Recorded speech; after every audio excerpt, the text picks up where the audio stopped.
अपना बचिया देनी भी है, अपना बचिया देनी भी है। नेकी तो उस ही फ्रूट का छापर होंदा, उदू विचों कढ़ के आंदी जे आसानी जे खादा तुसी लै जाओ पहले, पर करे कौन? ये काम बरीक ने, काम वड्डे ने। एक रोटी 5 मेहमान दरवाजे ते सायल आ गया, 6 हो गए ना हुण। अल्लाह के नाम ते दिओ जी। कोई मेरे वर्गा होंदा ते आंदा भाई मेरे को तो आप ही एक रोटी है तो 5 मेहमान घर बैठने, तो तेनों अल्लाह के नाम कित्थे दिया? तेनों होर कोई काम नहीं, मेरे बूहे ते ही होंदे। सुनियो गल, वो जदों आई ने नुकरानी जी हजूर हुण की करिए? फरमाया जेड़ी एक चुक के दे छड़। जेड़े तो कोई सुनन आउंदे ने, कोई समझण आउंदे ने, उन्हां नाल गल है, सारियां नाल है। जेड़ी एक रोटी है ना जी दे छड़ो। अच्छा जी। हुण वो भी हैरान है वे मेहमान घर बैठे ने, मेहमान घर बैठे। राबिया बसरी जड़ी एक रोटी सी वो भी मंगण वाले, दे छड़ी रोटी। कन च आके ना कहन लगी बीबी जी जी एक सी वो भी दे छड़ी जे। फरमाया इंतजार ते कर, बस असी बेसबरे हैं, सबर नहीं होंदा सन, सबर ते कर। बाबा जी 10 मिनट नहीं सन गुजरे, दरवाजे ते दस्तक हुई। फरमाया जा दरवाज़ा खोल। दरवाज़ा खोलिया तो वेख्या तो एक बंदा 5 रोटियां पौने च लपेटियां, कहन लगा जी ये तुहाड़ियां ने ते लै लो। अंदर आई आके राबिया बसरी नूं अर्ज की हजूर 5 रोटियां बंदा बाहर लैके खलोता है, कहंदा तुहाड़ियां ने ते तुसां मंगवाइयां भी नहीं। आप फरमान लगे उन्होंने जाके कह दे तैनूं भुलेखा लग गया, ये साड़ियां नहीं, ये साड़ियां, ये साड़ियां जो जिद होंदे चलो 5 ही आउण दिओ, जिहड़ियां आउंदियां ने वो तो आउण दिओ, माल खिच्चो जिधरों आउंदा पिया, वेखी तकी जाएगी। ये नहीं साड़ियां, वापस लै जाओ। ठीक है जी। फिर दोबारा दस्तक होई, कोई बंदा रोटियां लैके आया। किन्नियां नहीं जी 8 रोटियां ने। फरमाया इनू आखे भी लै जाए, भी नहीं साड़ियां। तीसरी बारी दरवाजे ते दस्तक होई। गल नूं समझियो तो सोचियो, गल याद रख के जाना जे इथों। रोटियां लै जी बाहर खलोता, मेहमान अंदर बैठे सन। किन्नियां नहीं? 11। किन्नियां? परेशान हो मैं 11वीं का भी हल करन लगा। तुसां अज तक 10 सुनिया ने, तवज्जो करियो। किन्नियां ने? 11। फरमान लगियां साड़ियां ने ले लै। रोटियां लैके आए। हुण मेहमान भी सारा मंजर पे वेंदे सन। परौणा भावें बैठक च बैठा होवे तो बुढ़ी बंदा भावें अंदर लड़दे होण, थोड़ा बहुत पता तो उन्होंने भी लग जाता है भी अंदर किहड़ा मसला चलदा पिया। वो अंदर रहन दिओ, मैनूं कुछ ना दिओ, मैं बस 2 मिनट बहना, मैं टुर चलना, तुसीं ना लड़ो। हुण मामला चलदा पिया सी, उत्थे किहड़ा कोई कोठियां सन भी 2 कमरे उत्ते ते 2 थल्ले, एक ही कमरा सी, उसे कमरे सारा मामला पे चलदा सी। मेहमानां रोटी खा लई। एक मेहमान विच बोलिया, राबिया बसरी नूं अर्ज कीती हजूर सानूं ये गल समझ नहीं आई, एक रोटी से वो भी दे छड़ी है, 11 आ गई ने थोड़े टाइम से। कहन लगियां तुसी अल्लाह दा वादा नहीं सुनिया? उन्हें कहा जी केड़ा? सिर्फ यही तो गल, जे यकीन हो जाए ना अल्लाह दी ज़ात ते तो फिर बड़ी वड्डी गल है, तो जे यकीन नहीं तो सारा जुम्मे भी सुनते रहो, सारी जिंदगी भी सुनते रहो, तो फायदा कोई नहीं, अमल नहीं करना। उन्हें कहा तुसी कुरान च अल्लाह दा वादा नहीं सुनिया? जी केड़ा? फरमाया मेरा रब आंदा है जेड़ा साडे राह विच एक दवे असी 10 दुनिया ते देने हैं, 70 आखरत च देने हैं। 10 किथे? 10 किथे? दुनिया ते, 70 किथे? आखरत। कौन आंदा पिया? जे मैं आखां तो मैं झूठा, मैं झूठ बोल सकना, इंसान आ। कोई और पीर आखे तो झूठ बोल सकता है, तो जे रब आखे तो और यकीन जे कोई नहीं, यकीन है ना तो फिर करते क्यों नहीं? यकीन है तो फिर करके वेखो, फिर लुत्फ है, फिर मज़ा है। उन्हें कहा चलो 10 तो हो गई भी, एक दी तो 10 तो 11 क्यों आईया ने? फरमाया वो एडा करीम, उन्हें मेरे वाली भी वापस टोर छड़ी है। बस है हूँ 11वीं का पता लगा जे।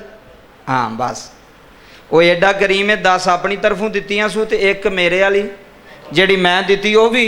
उन्हें आख्या राबिया भी ले लै, असी तेरियां रोटियां दे भुखे नहीं। ये ना समझो भी असी ज़कात अल्लाह नूं देने पे जी, अल्लाह साड़ी ज़कात दा भुखा जी, असी ज़कात दित्ती है जी अल्लाह नूं। अल्लाह तेरी ज़कात दा नहीं भुखा, अल्लाह तेरियां रोटियां ते कपड़ियां दा नहीं भुखा। अल्लाह वेंदा है तू करना की चाहना है, तेरे दिल विच की है, तेरी नीयत की है।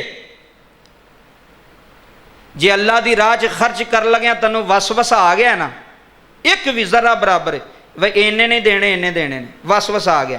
पहला तू सोचा भी मैं लाख रुपया देंगा, फिर तू आख्या नहीं यार लाख नहीं 50,000 दे छड़, मैनू किहड़ा किसे कुछ कह लेना।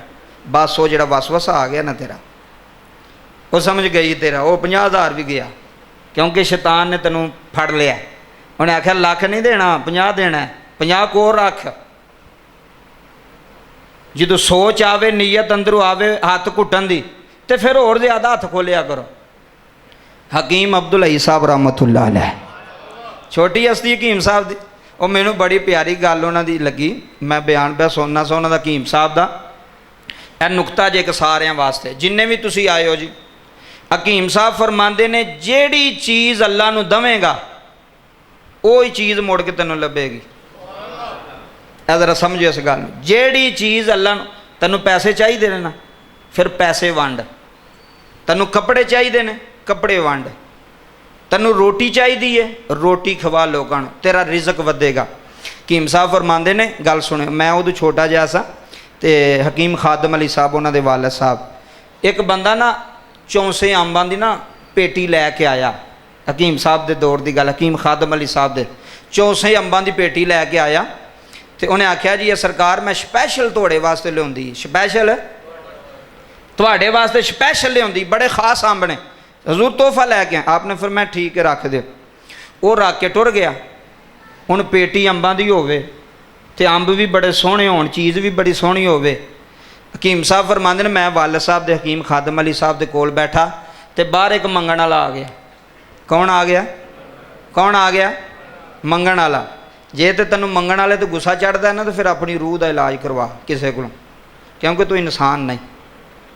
जे तेनों मंगण वाले तो गुस्सा चढ़ता है तो फिर तू इंसान नहीं, फिर तू समझना है कि मैं तो तू आला हूँ, क्योंकि वो आला ही होवे तो अदना नूं गुस्सा चढ़ता या गालां कढ़दा या उन्होंने दाबे मारो, चलो निकल जाओ, इत्थे की लैन आए हो, हुक्म चलांदा है। सुनियो गल, कहंदे ने मैं बैठा तो मंगण वाला आ गया, तो मैं आख्या अब्बा जी मंगण वाला आया मियाँ जी, तो मैनू कहन लगे ये अंबां दी टोकरी जिहड़ी है ना पेटी उन्होंने दे छड़। देंदा जी, मैनू कोई 5,000 का सूट चंगा कैंट चू 10,000 का लिया के दवे, तो बाहर को मंगण वाला आवे तो सुल्तानी साहब उन्होंने देणगे सूट। मैं तो आखना मैनू 10,000 का सूट मिले मैं इनू दे छड़ा मंगण वाले, ये किवें हो सकता? सुनियो गल, वो अंबां दी पेठी जनाब उस मंगण वाले, वो मंगण वाला जनाब सिर ते रखी तो नारे मारदा जाए। हुण वो मंगण आया कोई 2-3 रुपये, उन्होंने अंबां दी पेटी लभ गई, होर की चाहिदा सी। हकीम साहब छोटे सन, बच्चे सन, हकीम अब्दुल हई साहब बचपन से, कहन लगे मैं अब्बा हजूर ने आख्या मियाँ जी ये अंब एडे सोहने अंब आए सन, उदों बच्चे सन ना, वो मकाम नहीं सी, एडे सोहने अंब आए ने तो तुसीं उस फकीर नूं दे छड़े ने। फरमान लगे पुत्तर चुप करके बह जा, ज़्यादा गल्लां नहीं करी दियां। कहंदे ने मैं बह गया, तो अद्धे घंटे बाद एक होर मरीद आया, तो उन्हें 10 अंबां दियां टोकरियां चुकियां, 10 अंबां दियां टोकरियां चुकियां तो लैके आ गया। हकीम साहब कहन लगे मैं वालिद साहब ने पूछा, मैं क्या है कि कहंदे ने जाके अब्दुल हई वेख की चीज़ आई आ। कहंदे ने मैं वेख्या तो अंब तो वह भी चौंसे। बस है नहीं कि गल समझन की गल, वो भी चौंसे। मैं क्या हजूर ये तो अंब ने चौंसे। फरमान लगे ए जेड़ी अगे पेटी दी आ उहदे नाल चंगे ने कि भैड़े ने? ए जेड़ी अगे वंडी आ बाहर दी आ उहदे नाल चंगे नहीं कि भैड़े ने? हजूर उहदे नाल तो चंगे ने। फरमाया फिर एवं परेशान हो गया सैं, जे रब नूं अंब दईए तो फिर मोड़ के अंब ही देंदा वापस। बस इन्नी की गल, जेड़ी चीज़ रब नूं दवेगा वो मोड़ के तेनों मिलेगी। ए नुकता याद रखना जेहन च। तू चाहना तेनों पैसे लभण, फिर पैसे खर्च कर, पैसे दे। जे चाहना तेरे घर च रिजक होवे फिर रोटी खवा बंदियां नूं। जे चाहना तेरा कपड़ा ज़्यादा तेनों मिले फिर कपड़ा सदका कर। जेड़ी चीज़ दवेगा परत के वो ही चीज़ अल्लाह की तरफ ते मुनाफे नाल किवें आएगी? वो 1 रुपये ना कोई 10 देंदा जे? दसो कोई है जे दुनिया च ऐसा सखी जेड़ा 1 रुपया दईए तो 10 मोड़ के दवे? डबल शाह भी डबल देंदा सी, 50 रुपये देने तो उन्हें 100 देना।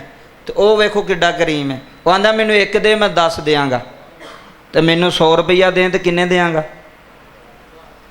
हिसाब भी जरा रखा करो ना, बहुते ना खुब जाया करो गल विच।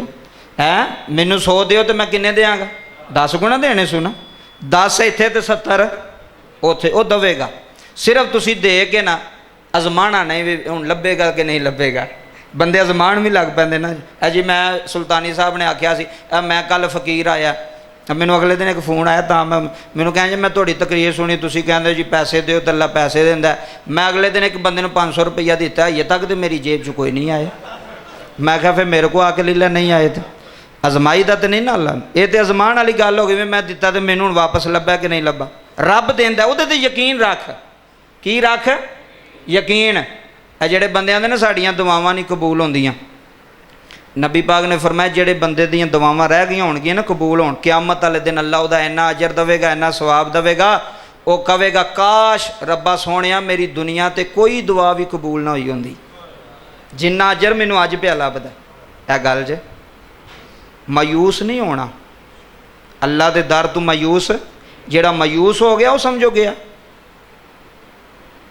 जेड़ा मायूस हो गया कि कोई बंदे नौकरी लगे होंगे नौकरी छोटी बंदे जो साड़ा सारा कोई खत्म उजड़ गए असी तू क्यों मायूस हो रहा रब दरवाजे खोलदा है कौन खोलदा है रब अगे रो रब अगे अर्ज कर एक दर बंद तो 100 दर खोलो 100 दर तो कौन खोलदा है अल्लाह अल्लाह ते यकीन रख अल्लाह तेरी मदद करेगा अल्लाह तेरे नाल तो फिर दुनिया इलाफ है तो कोई गल अल्लाह पाक के दुआ करना अल्लाह इन्हां चीज़ां ते सानू सारियां नू अमल दी तौफीक अता फरमाए। पिछले जुम्मतुल मुबारक दे अंदर एक अल्लाह दे वली दा जिक्र कीता सी की नाम सी जी उन्हां दा हज़रत बाबा फरीद गंज